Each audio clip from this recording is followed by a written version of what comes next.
Philosophical Anthropology. Introduction. This topic is devoted to one of the key philosophical problems, the human phenomenon. There is a separate section in philosophy that reveals the essence of human as a generic being, defines his place in the universe, and reflects on ontological perspectives. This section is called Philosophical Anthropology. Speaking about human in the language of philosophy, first of all, it is necessary to determine what he is at the essential level. Further, it is necessary to consider what the position of human in the world and what his nearest prospects are.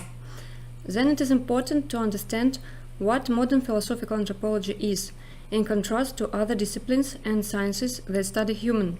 What are its origins, main themes, and problems? In this regard, we propose to consider, within the framework of this topic, the following questions.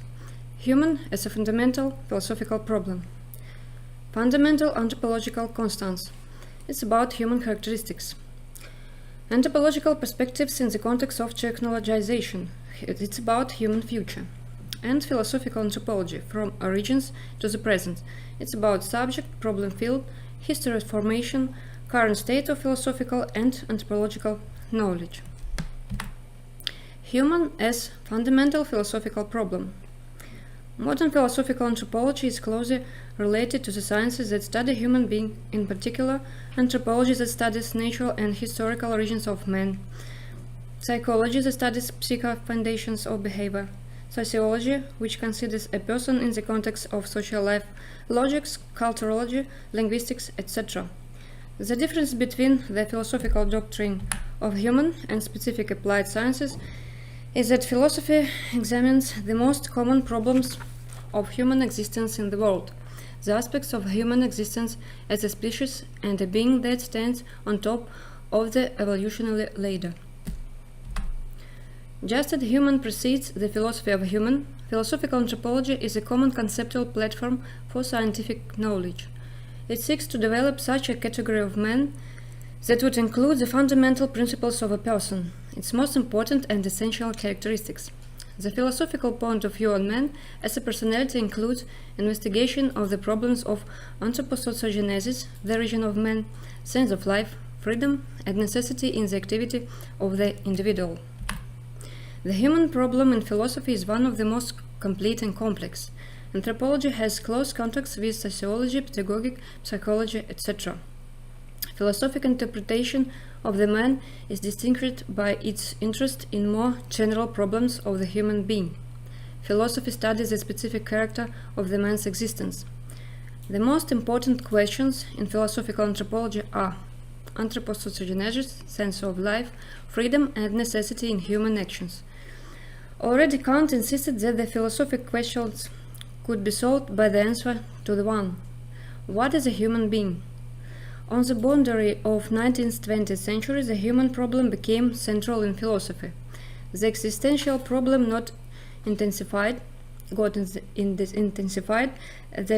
is, question of sense of life and human being values were central.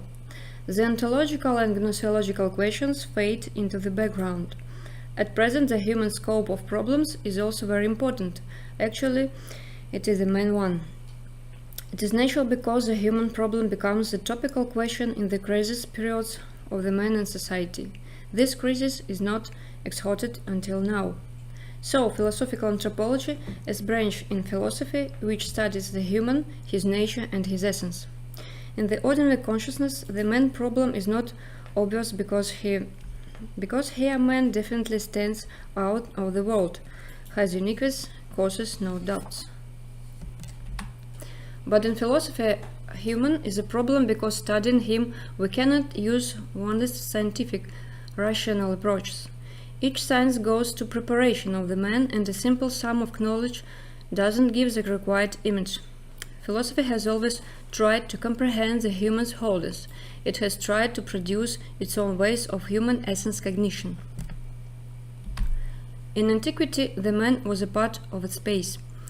He was a microcosm who is in his manifestation was subordinated to the destiny, the highest force. Such a human image is called cosmocentric. Greek thinking is bodily, the soul is the engine. Not only people but animals and plants also had such an engine. Those who could read and swim were called people because thinking by the whole body means the possession over it. Christianity in the Middle Ages tied together the spirit and the body in man, though they were opposed to each other. Man is an intermediate being between angels and animals. Human flesh in the arena of law, passions, and wishes, and is the devil's brood.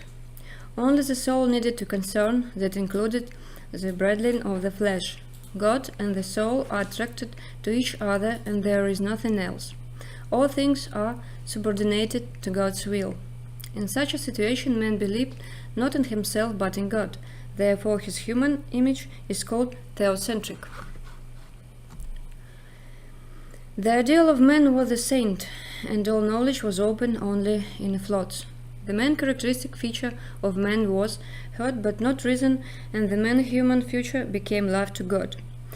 The new time saw in man first of all the spiritual essence and admitted the human reason autonomy in the cognition process. Since this point, man believes in himself, in his reason force.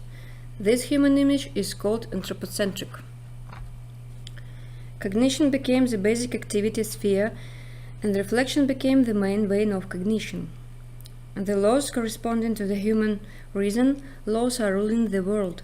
Any project can be created in the human mind and realized in reality. The way of realization is education and enlightenment. The relation to the nature is domination. Christian idea of history of movement to the kingdom of God was transformed into the historical progress idea.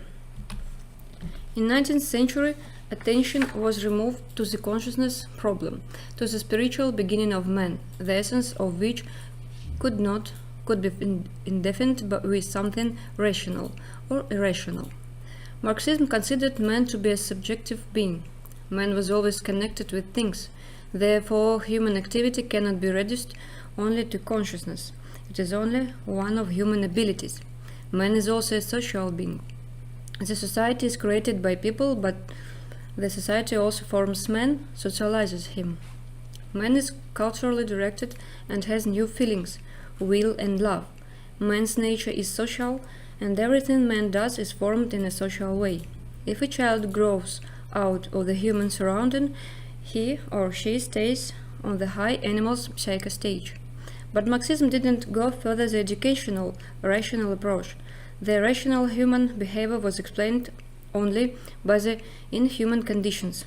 Though exiled without exploitation and social inequality, man was to become harmonic and developed. However, this position remains the utopia. Freud, on the contrary, insisted that consciousness is irrational and it is ruled by the unconscious.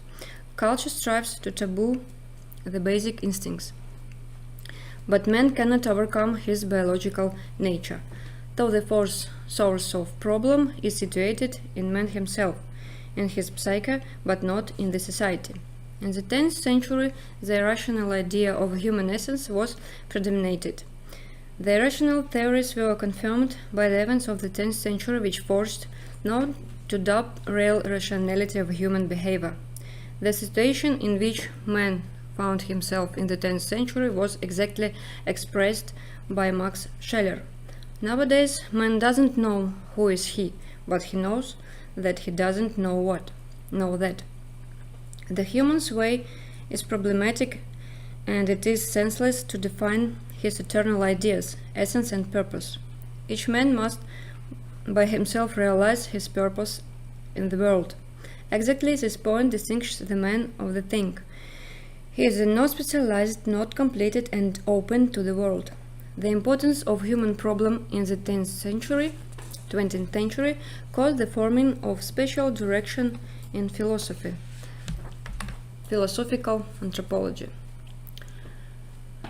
The problem of human has become one of the ideological dominants of our time.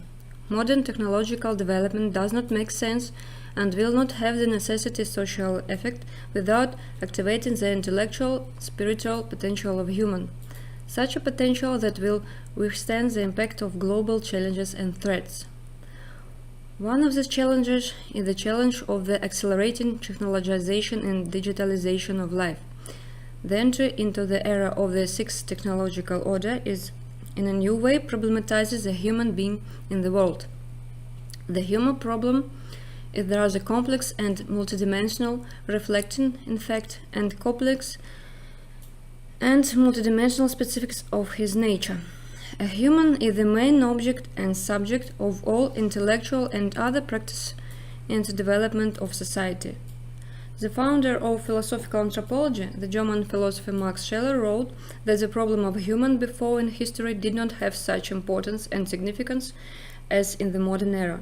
It seems that such thoughts have often been expressed in the past several centuries, and the closer to our days, the more often. Today, human is studied by different sciences, natural and humanitarian. Each of them gives its own picture of human, has its own point of view. For example, psychology and anatomy talk about human as a living organism. In a biological vein, psychology studies human as the bearer of a developed consciousness, the unconscious as involved with the psyche. Sociology studies human as a social being, etc.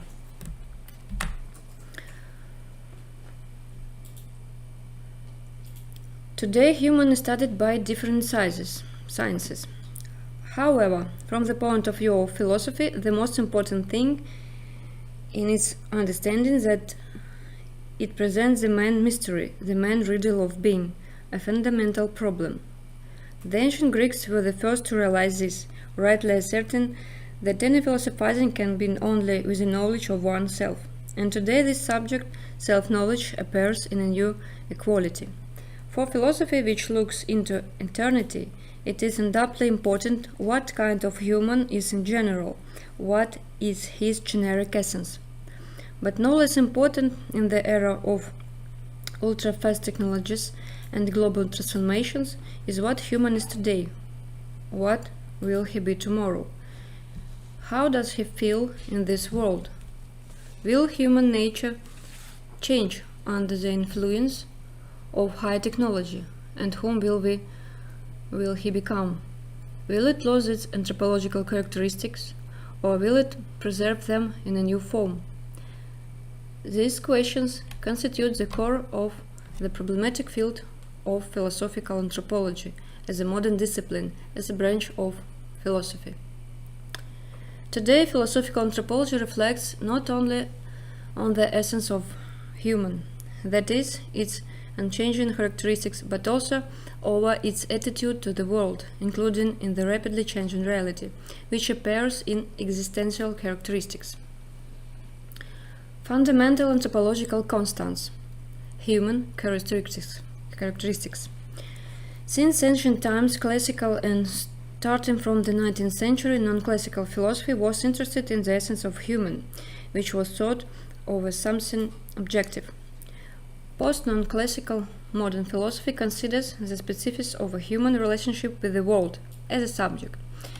In connection with this, the subject of philosophical anthropology has become a human being as a kind of anthropological integrity that encompasses essential and existential characteristics. They form the fundamental anthropological constants. The essence of a human is a stable complex of interrelated specific characteristics inherent in him as a representative of the human race, a certain social community.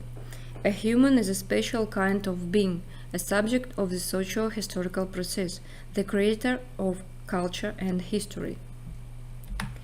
Human is a generic biosocial creature capable of spiritual comprehension of the world, spiritual production and reproduction. Human is a living system that represents the unity of the natural and social, bodily and spiritual,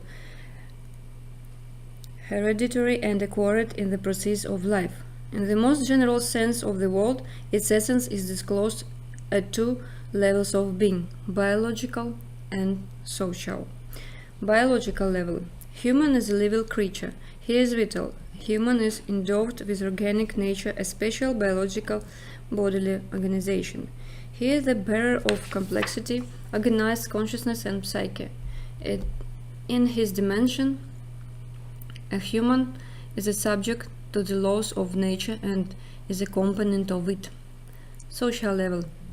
Human is a social creature. Sociality, communicativeness are the most important human properties.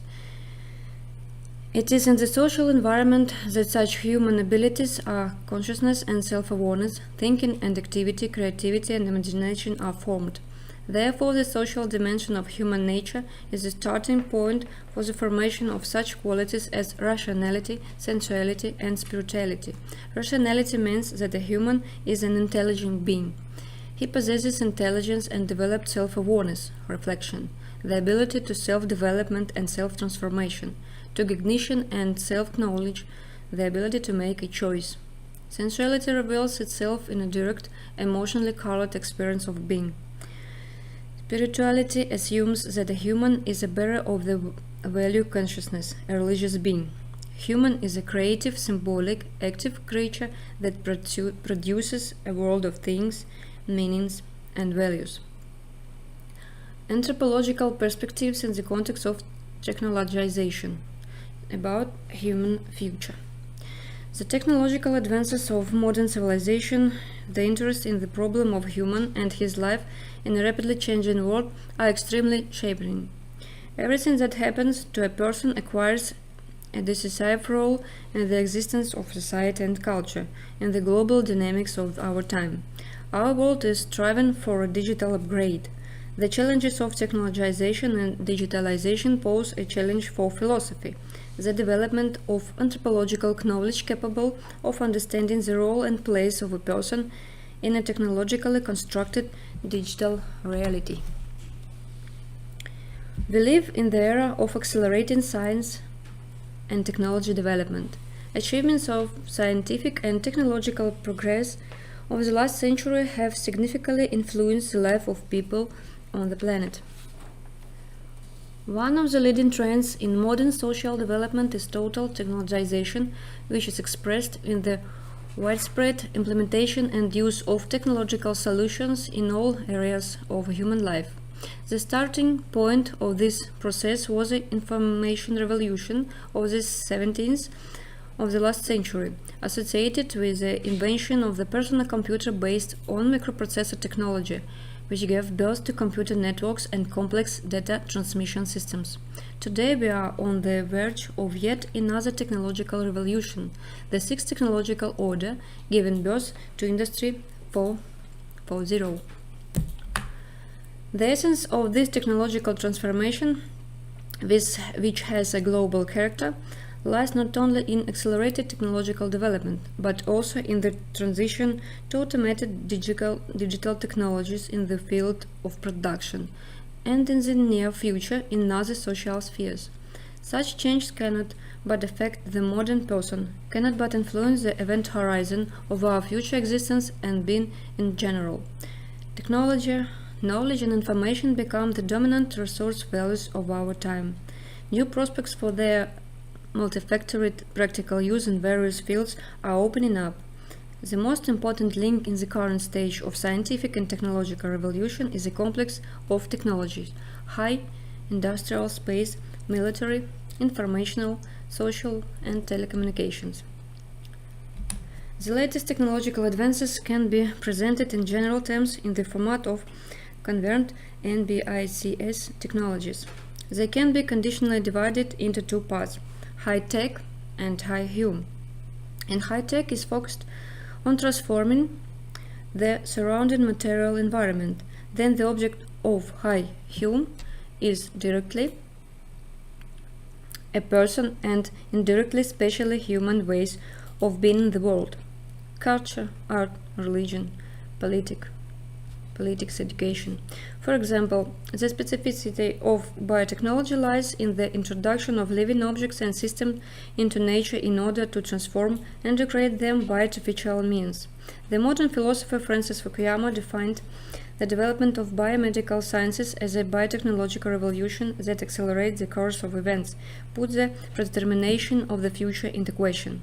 The possibility of modern technologies, the philosopher argues, are so great that it is high time for us to think about the nature of our future. What will it be, human or post-human?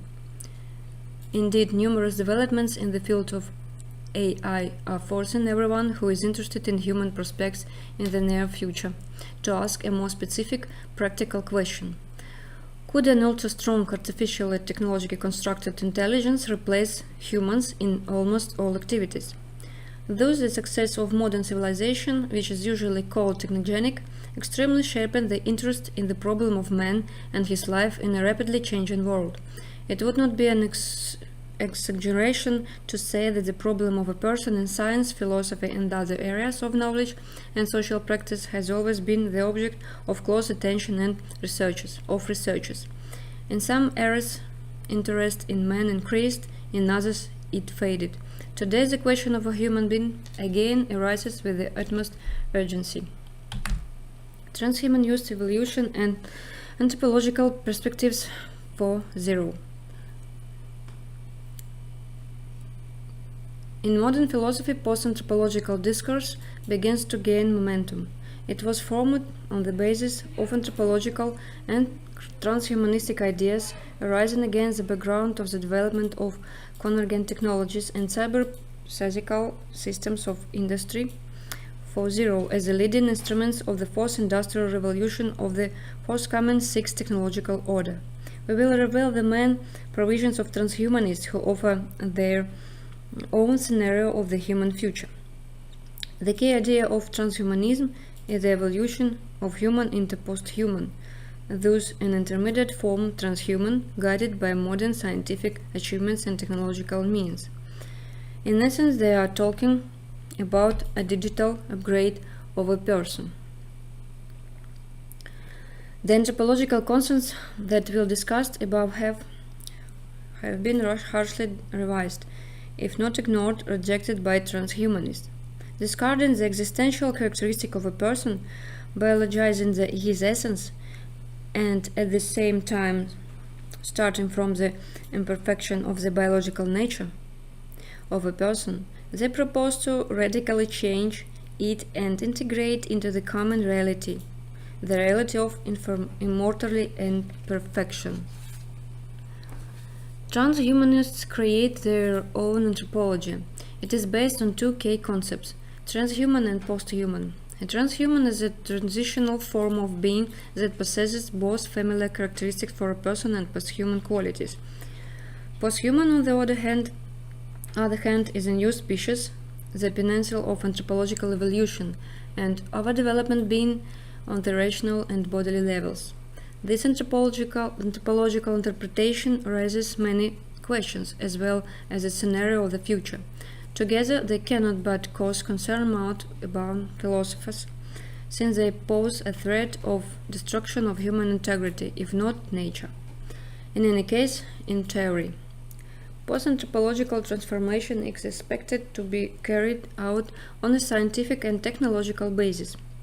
Transhumanism relies on the latest achievements and results of big convergent technologies, takes into account the most important global social and economic transformations, builds its own concept of human improvement in the trend of the fourth industrial revolution, but in fact technologizes a person to the limit. The post-human, in the understanding of transhumanism, will live in an artificial reality, digital, virtual reality, where an integral human experience revealed in a complex of essential and existential characteristics is impossible. It is impossible because, in the transhumanistic model, the independent existence of consciousness separated from the body, or not having it at all, is allowed. In this human model, there is no place for the sphere of values, norms, and meanings, but there is a self-developing artificial intelligence, which, if it has something in common with reason, is not reflexive and even less spiritually or socially oriented. Anthropological modeling itself is a question that problematizes the existence of a modern person with renewed vigor. A question that places humanity in a borderline situation. It is not difficult to guess what the full, uncontrollable technologization of human life can lead to. and such prospects do not appeal to reflectively thinking people. Another issue is that the technological evolution cannot be stopped. Industry 4.0 will conquer not only the sphere of production on a global scale, but also all spheres of human life. This circumstance makes us think about the strengthening of the role of humanitarian technologies in this process, so that a person can become in him not an object, but a subject, to manage innovations, and not to be a function or factor of technological development, only a human factor.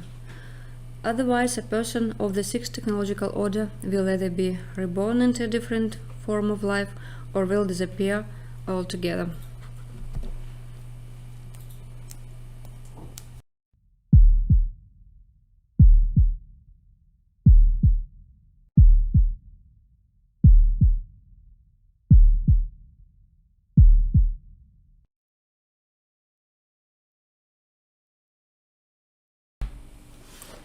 Philosophical anthropology, from origins to the present. Human as a subject of philosophical anthropology. Problem field of philosophical anthropology. Human concept. The set of features and characteristics that distinguish man from other living beings is called human nature. The list of such special qualities can be endlessly long. Freedom, spirituality, faith, imagination and fantasy, love, awareness of one's morality, and many other properties and qualities are often added to reason, work, language, and morality. The main quality of a person, his deep core, is called the essence of a person. Let's consider some of the essential definitions of the concept person. This concept and the concept of human are synonymous. Public animal. This was the name of a person by the ancient Greek philosopher Aristotle, who believed that a person realizes his essence only in social life, entering into economic, political, cultural relations with other people. Moreover, not only a person is a product of society, but also society is a product of human activity. Homo sapiens. This definition also goes back to Aristotle. Man, in his opinion, is distinguished from the animal kingdom by his ability to think logically, to be aware of himself, his needs, and the world around him. After the emergence of the biological classifications, Homo sapiens became the standard designation for modern humans. Creative human. An animal creates something in accordance with a program set by instinct. For example, a spider weaves a web. And a person is able to create something completely new according to programs created by himself. A person actively produces, creates, and his activity is purposeful, has a value sense. In this understanding, a person became a person when he made the first instrument of labor. Plain man, plain human. Not a single type of culture activity can do without game components: justice, war, philosophy, art. Not only work made a man a person, but also free play time, where he could realize fantasies, develop imagination, create artistic values, communicate, voluntarily accept general rules. Religious human. Man has the ability to give the surrounding phenomena a sacred meaning, endow them with special meaning, believe in the supernatural. All known societies, including the most primitive ones, have some form of belief system. Some theories see human inferiority in inadequacy. German philosopher Friedrich Nietzsche called him a sick animal, emphasizing the weakness of man, his lack of initiative, hurt he needed to submission and false ideas. Human nature is so multifaceted that it's necessary to talk about the fundamental uncertainty and indeterminacy of man. In this respect, Fyodor Dostoevsky best outlines the essence of man. Man is a mystery.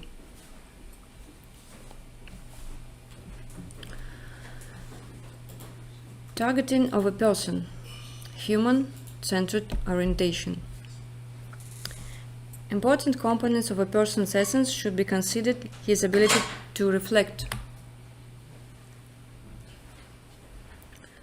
the ability to control not only his own behavior but also his thoughts, as well as goal setting, the ability to form goals and show conscious activity when they are achieved.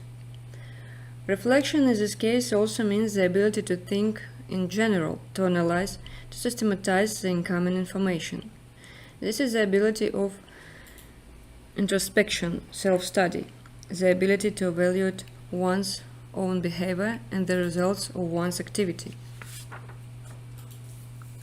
The problem of anthropocentrism.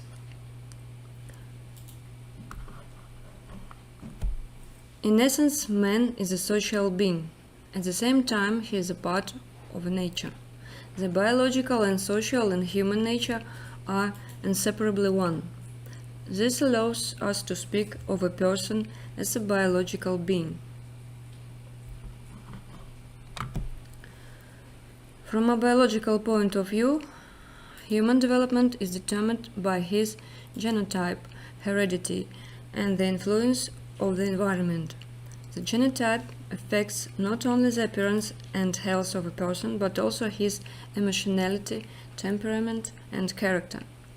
However, the factor of upbringing, his environment, especially in the first 2 decades of life, and of diverse importance in the formation of a person's character and his personality as a whole. In modern views on human nature, the theory of genoculture and coevolution is becoming more and more widespread. Its essence is that genes and culture in joint evolution are inextricably linked. The concept of anthropocentrism was substantiated within the framework of the Marxist doctrine of man. In Marxism, man is understood as a being with a dual nature. On the one hand, he is a social being, and on the other, he is a part of nature, the animal world. Anthropocentrism is a process of displacing biological laws from human life and replacing them with social ones. Biological laws are not abolished at all, they are only closed in social forms. It is a process that goes on for millennia. This is a process of becoming of human, of person. In accordance with biological laws, the development of the individual repeats the development of the species. So, the development of the person repeats the main stages of the development of the human race. At the level of an individual person, the process of anthropocentrism is called socialization.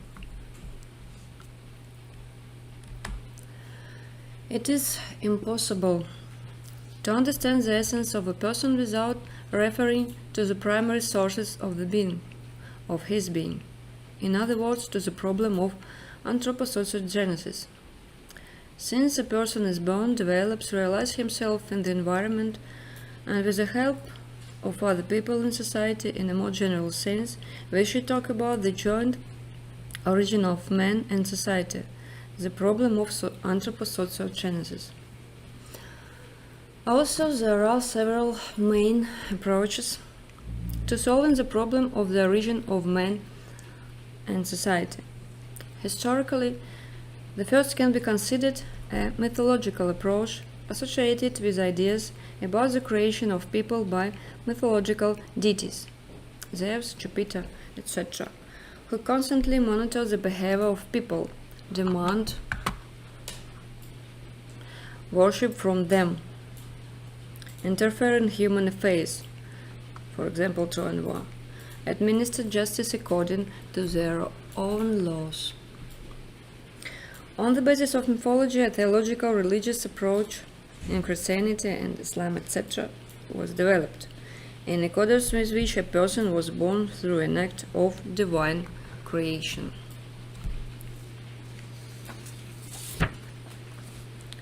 There are philosophical and theological concepts that integrate religious beliefs and attempts to substantiate anthropocentrism in the natural sciences.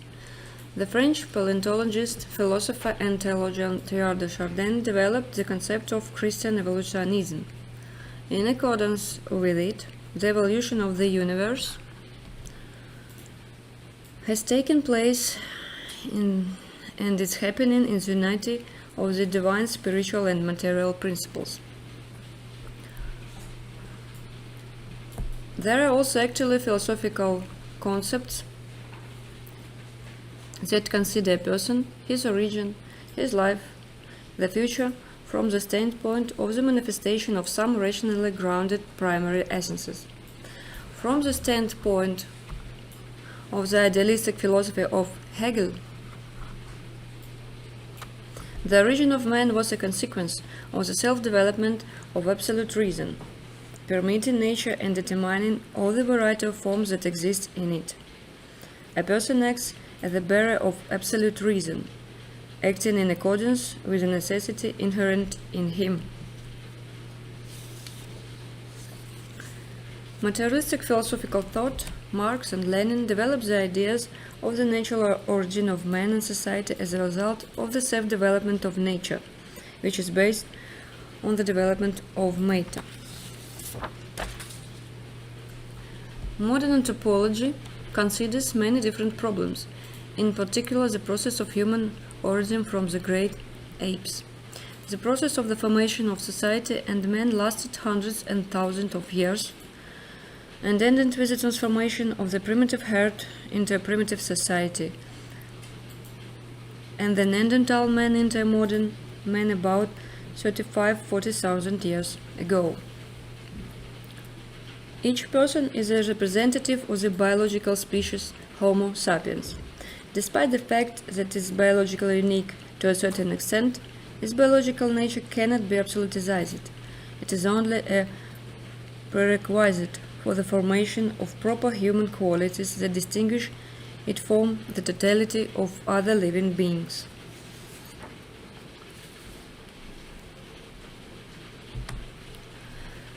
The problem of anthropocentric should not be considered finally resolved. As science develops, new questions arise. For example, the search for direct biological precursors of man continues. The reducency of the human brain is awaiting explanation. The deep connections of conscious as tool activity are considered, etc. The hypothesis of brain life and mind from other planets is not completely discarded. The question of the origin and development of the intellectual and spiritual life of a person and society need more detailed elaboration. One of the fundamental questions is the relationship between the biological and the social in the person. Human in philosophy. Human is a high stage in the evolution of living things, an object and subject of social and historical activity and culture.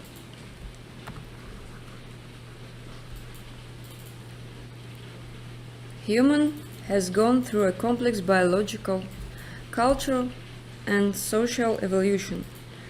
Its essential feature is activity that involves awareness of person and social needs, the advancement of goals and their implementation. In a variety of activities, the transforming skill of a person is honed, knowledge of the world around and oneself deepens, and the development of sciences, technology takes place.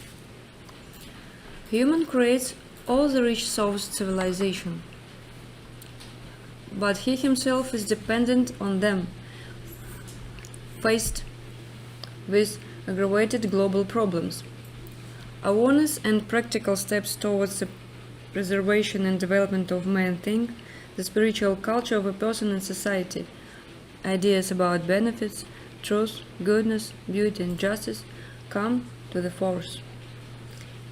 In the understanding of the highest values, the deep essence of man and society is revealed, their relationship is outlined, and the meaning of being is revealed.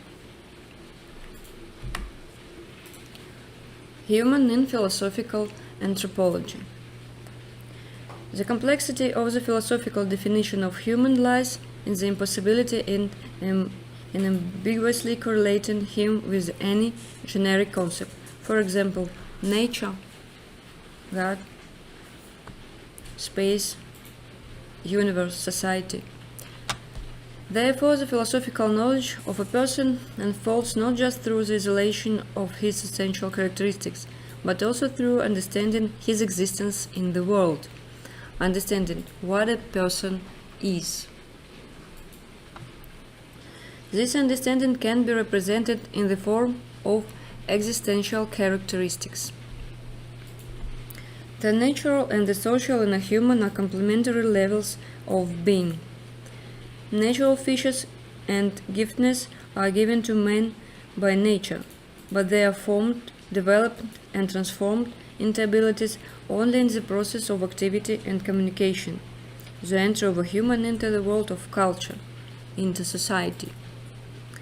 In philosophical anthropology, it is generally accepted that the essential characteristic grasps a human from different sides, but the experience of his presence in the world as an integral being, as a subject, can be captured with the help of existential concepts.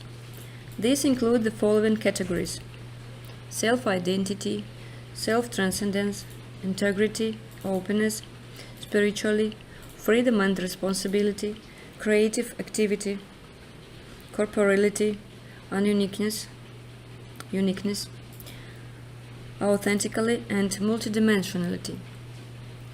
It is also possible to partially comprehend a human through qualities that carry negation: irreducibility, interdimensionality, irreplaceability, and uniqueness, and inexpressibility. The presented characteristic of a human allow us to conclude about him as a subject. This means that man is not just a thing among other things in the world. Human as a subject is such a being who by his own activity creates himself, his inner spiritual world. This is the only being in the world that is capable of self-deepening, self-awareness, and self-reflection. Anthropological characteristics are not reducible to each other, but form a kind of wholeness. Human nature cannot be reduced to any of the traits, because his essence is multidimensional. The anthropological concepts we have enumerated are fundamental characteristics of person that determine his essence and attitude to the world, to another person, and himself from the standpoint of modern philosophical anthropology. They constitute the anthropological potential that sustains the human in man. Together, these characteristics are able to ensure the integrity and flexibility of human experiences in any conditions, including the rapidly changing conditions of modern technological and other transformations. The ancient Greek philosophers, Protagoras and Socrates, carried out the first anthropological turn. They turned their philosophical gaze on the person who thinks as the measure of all things. Reason, self-discipline and bodily practice, for example, Olympic games, sports, and tempering, became the main characteristics of the ancient Greek ideal of man, an ideal that has fairly strong culture foundations. The medieval model of man was idealistic in nature, given by the dominant religious worldview of the era. Human began to be conceived of as a divine creation, created in the image and likeness of the Creator. In the philosophy of the Renaissance, we come across the understanding of man as a crown of nature, as a value that is not inferior to the divine component of the world, such as Such an interpretation of a person formed the ideological foundation of humanism and laid the foundations for Anthropocentrism, the most important ideological orientation of philosophy, which is relevant to this day, to the 21st century. The most important result of the formation of this orientation in philosophy was a separation of human problems into a special area of knowledge, anthropological area, which happened in the 18th century, including thanks to Immanuel Kant. Kant was perhaps the first in the history of European philosophical thought to come to the conviction that human is a unique and only being on the planet about which we can and should philosophize separately, specifically. The essence of philosophy, the thinker believed, as we have already said, is reduced to the answer to the question, what is a human? So in philosophy there was a separation of the problem of man in the field of special research.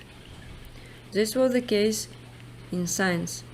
A little later, by the 18th century, biological anthropology and ethnography emerged as independent spheres of scientific anthropological research. The first studied the natural essence of man, while the subject of analysis of the second was the culture or traditional societies. In the philosophy of the 20th century, they started talking about the crisis of man, an anthropological crisis, contributing to the destruction of value systems that have evolved over several centuries. Its important feature is the obvious fact that modern man is gradually losing his own identity, that solid foundation that ensures the integrity and authenticity of his being. Under the influence of the postmodern strategy of thinking, a human as a subject of philosophizing disappears from the text of culture, which begins to live its own life.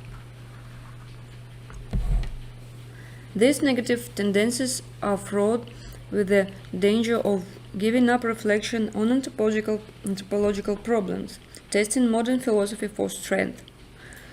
The answer to this challenge, in any case, one of the answers, was the formation of philosophical anthropology as a separate philosophical discipline dedicated to the study of the human phenomenon in all its problematic nature and diversity. Anthropology in contemporary science. In modern scientific knowledge, there is a whole complex of anthropological disciplines, each of which investigates a person in a certain dimension, perspective. This list is growing and expanding due to the permanent interest of sciences in the problem of human at all times. Today, anthropology in the broad sense of the word means a complex of modern sciences about man, human culture and society. It can be conditionally divided into three large sections. The first, relating to the problematic field of natural science knowledge, is physical anthropology, which studies the bodily characteristics and evolution of man as a biological being. It includes anthropometry, somatology, racial anthropology, etc. The second section, represented by the sphere of humanitarian knowledge, is social or cultural anthropology. In America is culture anthropology and in Europe is social anthropology. The subject of social and cultural anthropology is a person as a social being. This section includes psychological, political, and other anthropological ethnography and ethnology, and other humanitarian and social disciplines. The third section is actually philosophical anthropology, the only one of its kind dealing with the study of the essence of man, problematizing his being, his relationship to the world and himself. The philosophers of our time are gradually coming to the realization that man is no longer the master of nature, not the crown of evolution, but the one in front of whom the problem of his own fitness is extremely acute. Is not psycho when spiritual essential? One of the most famous Renaissance theses, which proclaimed man as a crown of nature, in the modern era is replaced by the thesis about the death of man, the onset of the post-anthropological era. If the first anthropological turn on philosophy was theoretical, associated with the need to consider everything in the world through the prism of man, then in the modern era there has been a second turn, which has a purely practical character. Namely, everything that happens to a person takes on a decisive role in the existence of society and culture, in the global dynamics of the modern rapidly changing world. A world striving for digital upgrades, and it depends only on humanity what direction this turn will take in the future, what the person himself will be. It is today, in the 21st century, in the conditions of accelerating technological development, that the problem of a person, his prospects, has acquired the status of a leading research topic both in the framework of humanitarian and natural science thought, and the advance into the essence of the human being, the discourse of man's relationships to the world and himself, the opening and study of new phases of its multidimensional structure, begins to play a decisive, if not to say fateful value for further civilization development. The current technological revolution poses an important task for philosophy, to comprehend the role and place of man in a technologically constructed digital reality. In this regard, there is a growing need for the development of anthropological knowledge, including philosophical anthropology, and in particular such a section as digital anthropology, which is demand for the development of a new horizon 4.0, horizon of industry 4.0.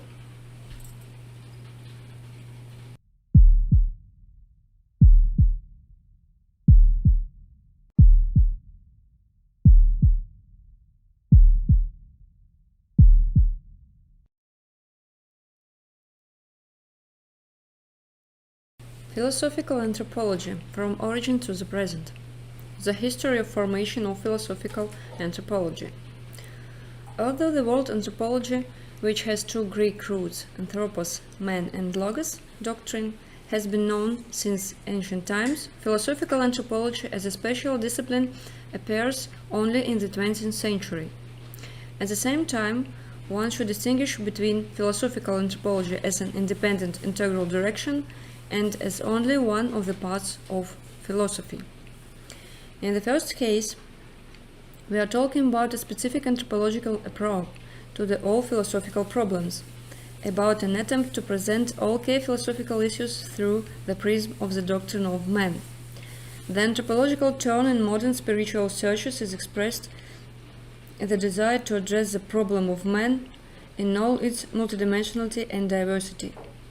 As a current of modern thought, philosophical anthropology emerged in the 1920s, in line with the general cultural interest in the human phenomena, relying on the ideas of philosophy of life of Wilhelm Dilthey and phenomenology of Edmund Husserl.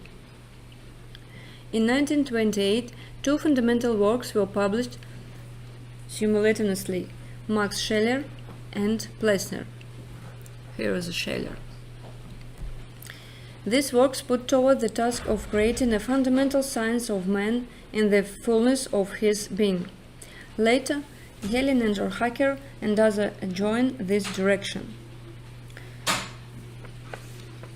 The problems of a person's essence, the meaning of his life, internal and external determination of his behavior were also widely discussed in the philosophy of existentialism, in the works of representatives of depth psychology, followers of philosophical hermeneutics, etc. According to Scheler and Plessner, philosophical analysis should reveal the basic structure of human existence.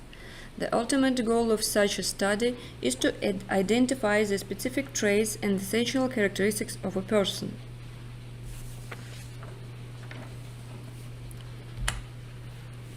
The main types of philosophical models of human. Traditional model. The questioning of a person about his own being goes back to ancient times. Already in the text of the ancient Egypt, we find deep discourses about life and death, about the meaning of human existence. However, it was only in the 20th century that the problem of man was put forward at the very center of the search for meaning in the life of people. The answer to this situation was the emergence of philosophical anthropology. However, as already noted, anthropological issues have occupied the minds of philosophers since the time of Socrates.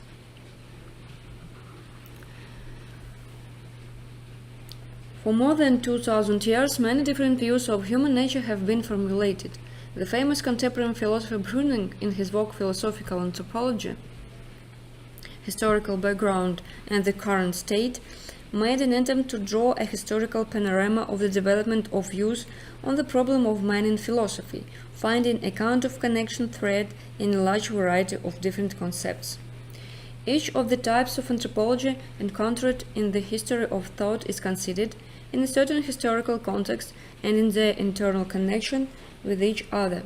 In the light of the above, four main types of philosophical models or pictures of a person can be distinguished, forming a certain circle. There are four models of human in philosophy. Traditional human model, individualistic, personalistic, existentialist model of person, irrationalistic model of a person, and Marxist and Pragmatist model. Also there is the contemporary model of human, the model of the professor of Federal Vernadsky University, Felix Lazarev. Its model called Integral model of human.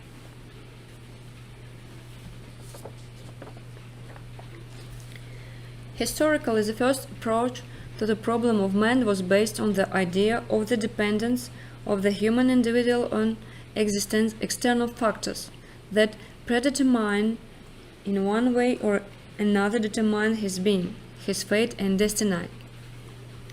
The person became attached to the objective orders of peace building. It's in the framework of traditional human model. The traditional model goes back to the philosophy of Socrates and Plato.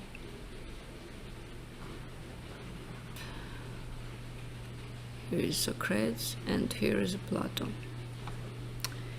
Within the framework of this teaching, people are fundamentally correlated with the over-temporal world of ideas and essences from which the soul originates. The latter, according to Plato, is an invisible spiritual extraterrestrial entity, while the body appears as something negative. It is a source of anxiety, illness, passions, etc. The soul is truly at home only when contemplating eternal the essence and, on the contrary, loses itself and wanders when, thanks to sensory perception, it comes into contact with the world of transformations and changes.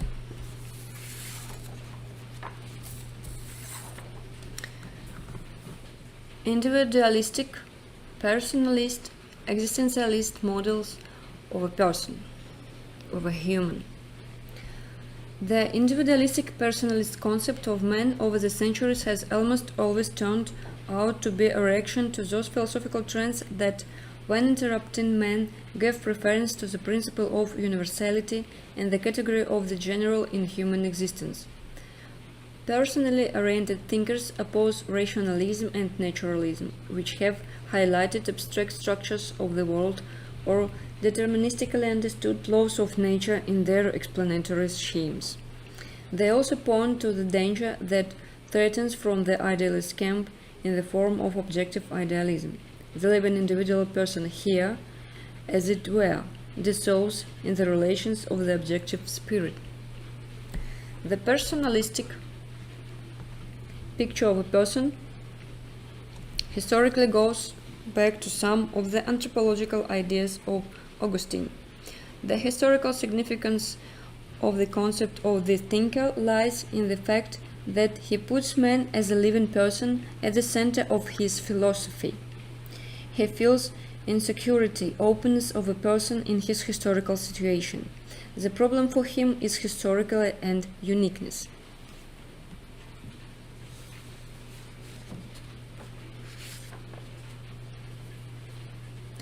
The next step towards individualism is taken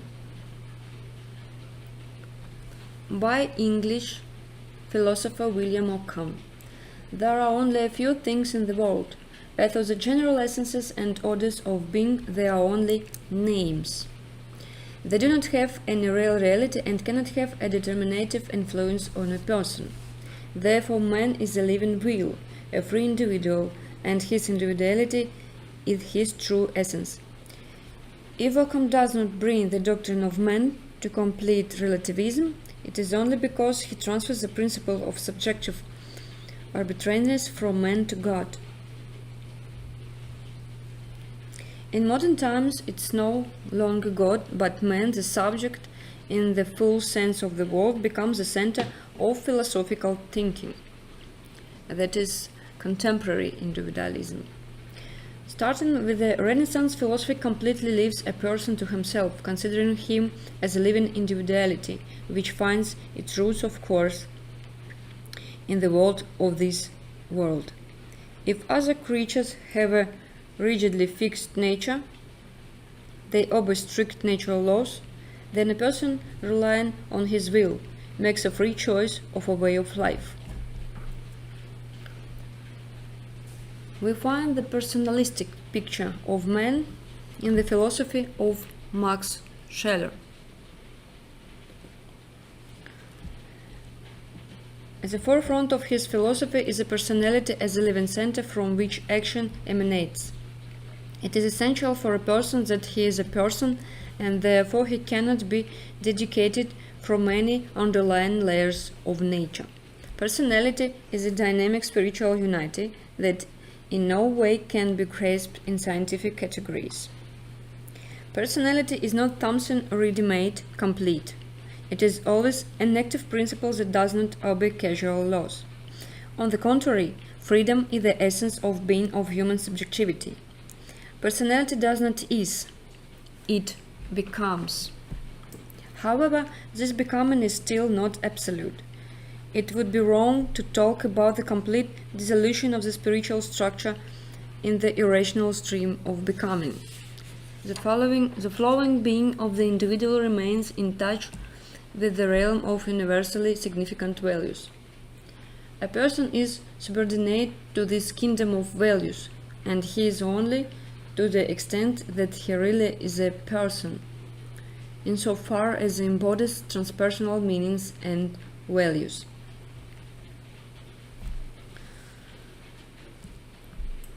Martin Heidegger opposed the traditional identification of being with beings, that is, with the empirical world of things and phenomena. Martin Heidegger is a representative of the irrationalistic model of a person. The key question of philosophy of Martin Heidegger is the question of the meaning of human being, which can be revealed only through consideration of human life, since only a person is inherently inherent in the understanding of being. Thus, Heidegger makes the analysis of human existence the basis of his philosophical system. The ontological core of human existence is its finitude, existence in time. Therefore, time should be considered as the most essential characteristic. Marxism and Pragmatism. The Marxist view of human nature was based on several fundamental principles, characteristics of the 19th century style of thinking in general. These include the following principles: the principle of dialectical fluidity, mutability of being and human; the principle of activism, proactive approach; the principle of socio-historical determinism and human nature, and the primacy of the material or the ideal. The adoption of the first two principles as the initial prerequisites makes Marxism related to the pragmatism and some teachings of the late 19th and 20th centuries. Marxism, like pragmatism, rejects any timeless extra-historical essence of man. In the course of history, man himself creates the material and spiritual prerequisites and conditions for his life. This happens in the course of active interaction of people with the surrounding nature, in the course of the active practical formation by a person of himself and his environment.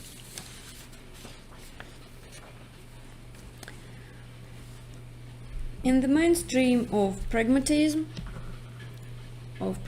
model, philosophical anthropology is mainly represented in the teachings of William James, and James Dewey.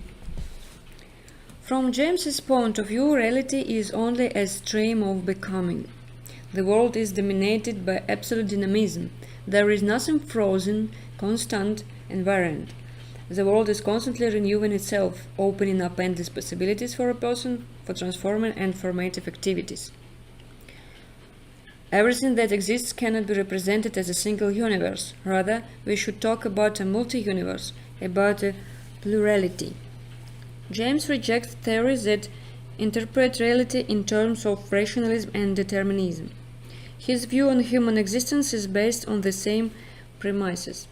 The mental, spiritual life of a person is also a continuous flow. There is no spiritual substance. There is only a stream of consciousness. Man is not determined by objective laws. He does not have a predetermined essence. Freedom is a central concept in the philosopher's reasoning. A person does not just passively perceive the living diversity of the world and his own interdeterminacy. On the contrary, he forms himself in the process of creative activity. It is a fact that the world turns out to be incomplete that gives rise to the ability in a person to constitute in the course of practical activity.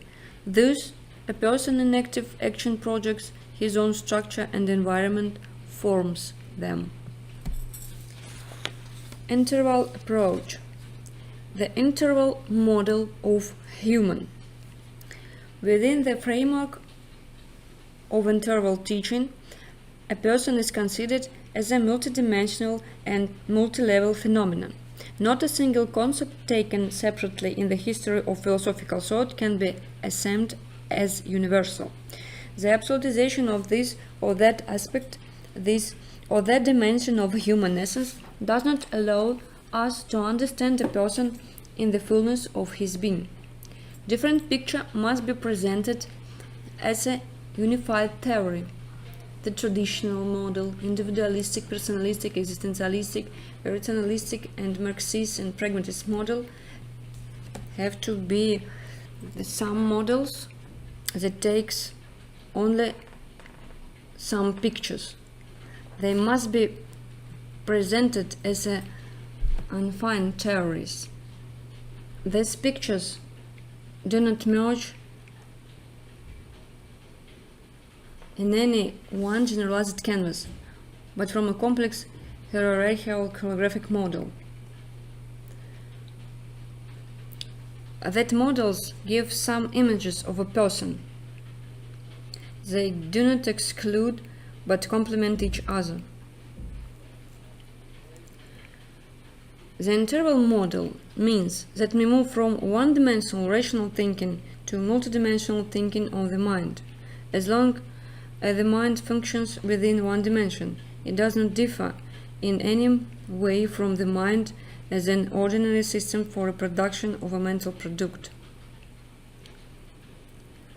Man builds his being not in one-dimensional, but in a multivariate and probabilistically realizable world. Therefore, the individual always faces a choice. From an interval point of view, it is fundamentally important to distinguish between two ways of being a person, from the outside and from the inside.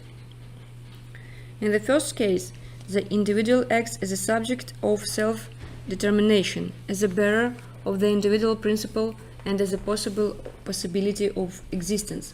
In the second case, he constantly turns out to be a product of historical and social compensations, a victim of the environment, or hostage of inexorable laws of history. In the words of Berdyaev, we have before us a world of objectification, such a sphere of human existence in which it inevitably acts as an object of external determination, socio-economic, psychological, etc. Human existence, therefore, is a constant resistance to external pressure. There is an attempt to find a compromise between freedom and coercion, between the creative impulse and adaptation to social conditions, between self-affirmation and self-destruction. At the same time, being from within is not at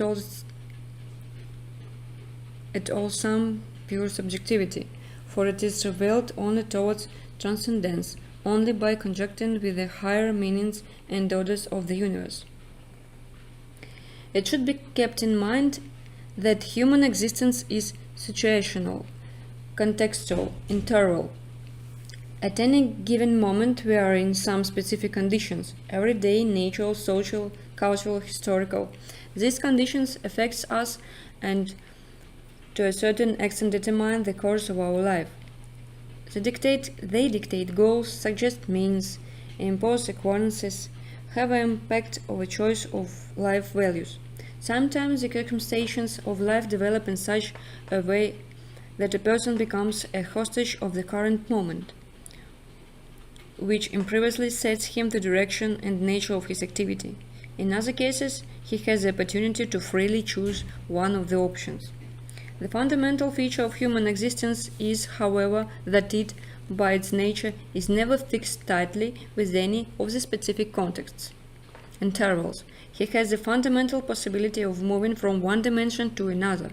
Moreover, it can simultaneously exist in many intervals, and everything depends on which one of them is currently valuably and sensibly actualized. Sometimes in life, the actualization of a wider and more emotional, more significant dimension means a lot, which allows a person to more fully and harmoniously realize his individual me.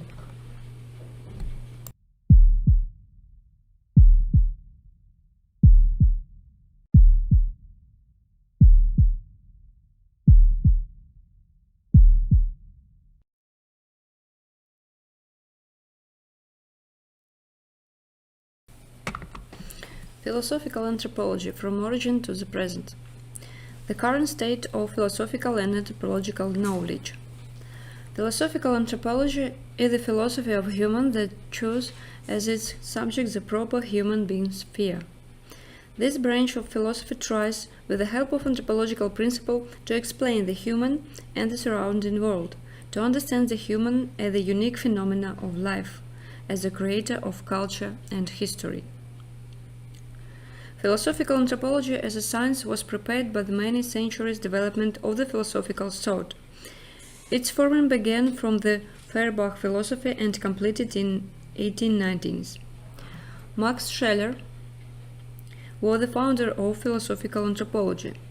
He insisted that the man had no ready instincts, so he must create a new order.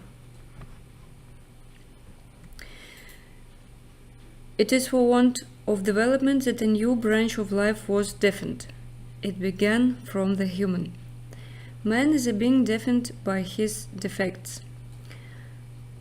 He is characterized by the non-specificity of his audience, the absence of instinctive filters, and the vulnerability from the environment.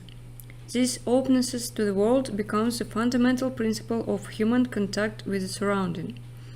Culture is understood as the necessary result of instinctive vital human sphere.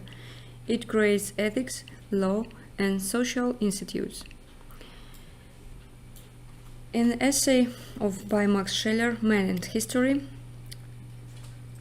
he listed the various concepts of man formed in European culture and defines three main ones. The first is the view of man as a Homo sapiens. The second is a Christian model, and the third is a scientific positivist approach to human as one of the animal species among others. The author of the essay considers it extremely important, not only in theoretical but also in practical terms, to analyze in detail the fundamental differences between these concepts and to finally develop one, most credible theory of man, in which everything discovered by science and would be considered and combined together. In this book, Position of Man in Space, Max Scheler put forward an ambitious project of creating an integral fundamental science of man. Since then, the world anthropology has increasingly penetrated philosophical texts. As a result of almost a century of evolution of this term, we have not only a large variety of all sorts of points of view and interpretation in relation to the human problem, but also we have a fair amount of confusion in very broad usage of the terms related to this. Max Scheler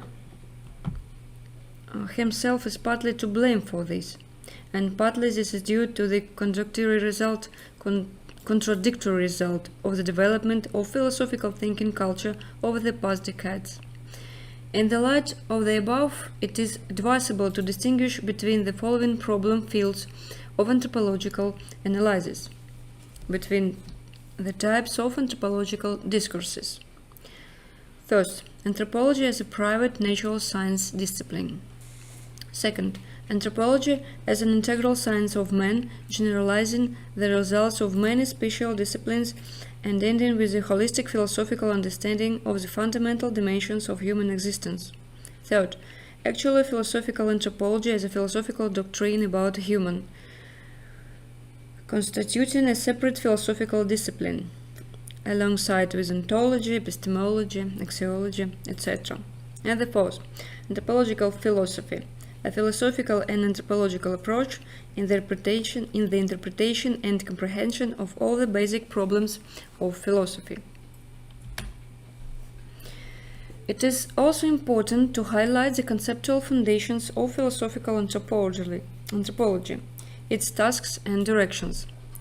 The theoretical sources of philosophical anthropology are Life Philosophy or Philosophy of Life by Arthur Schopenhauer,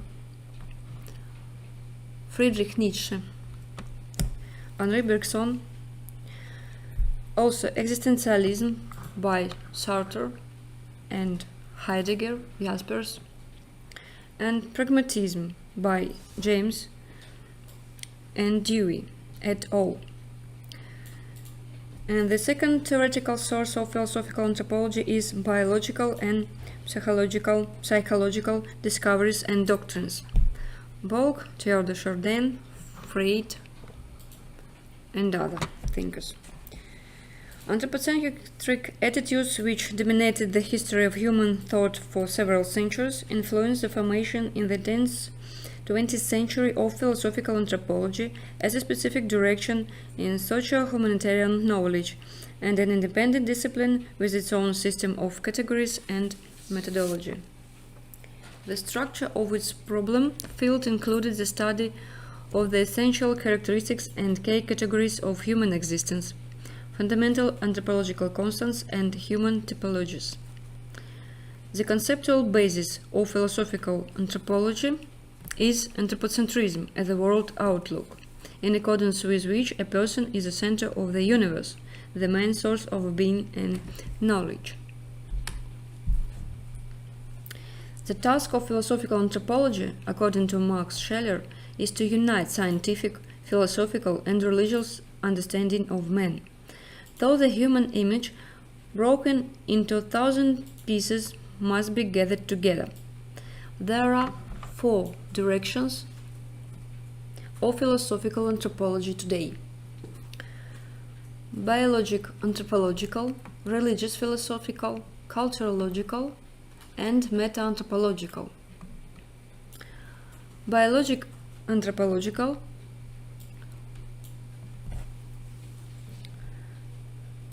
says that from the biological point of view, a human is a sick animal, the first step of life.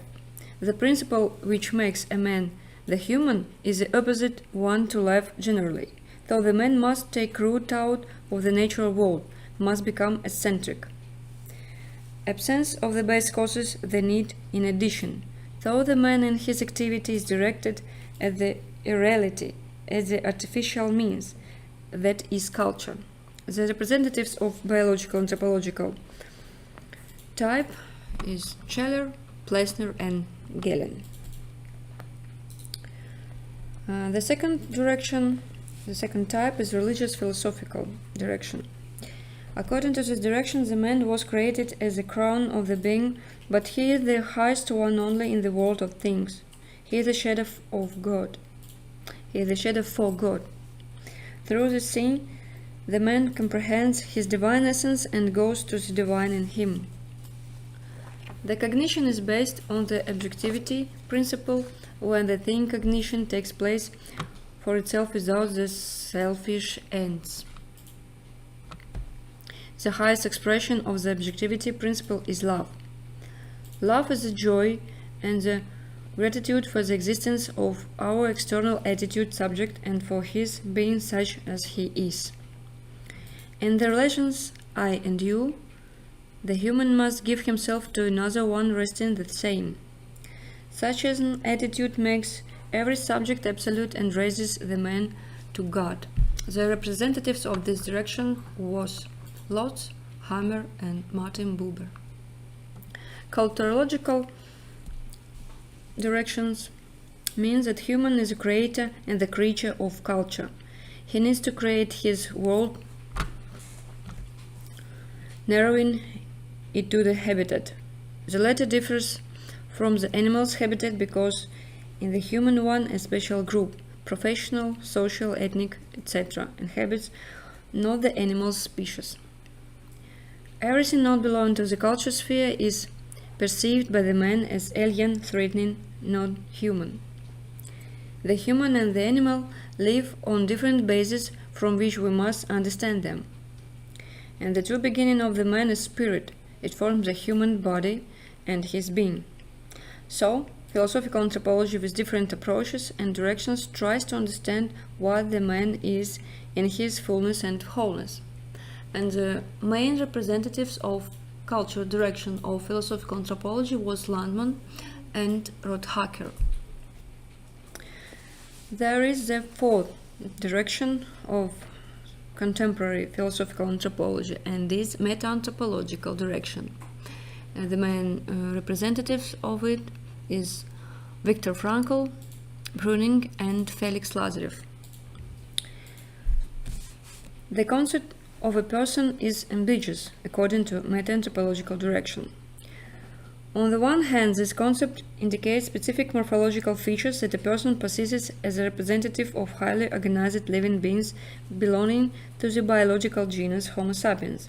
That is, it fixes the presence of a certain bodily organization and physiological functions.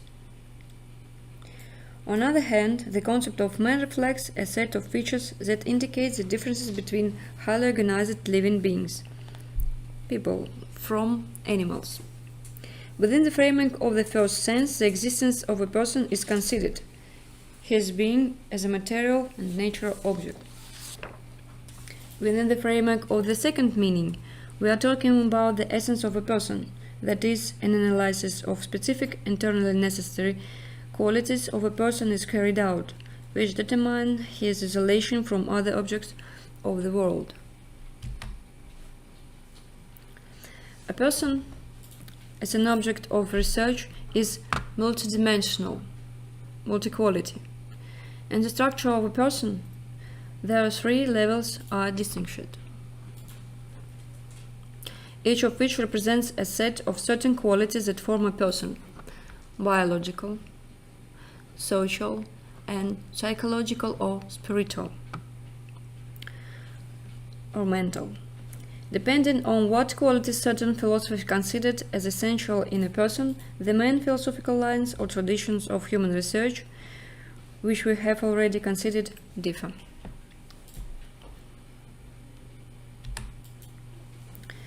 It is important to note that one of the most popular original concepts in modern domestic philosophical anthropology is the interval anthropology of the professor of our university, Felix Lazarev.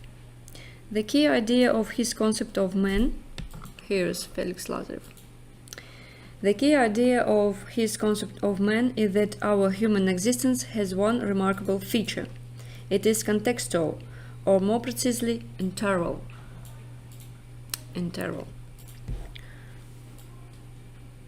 It is always localized in one way or another.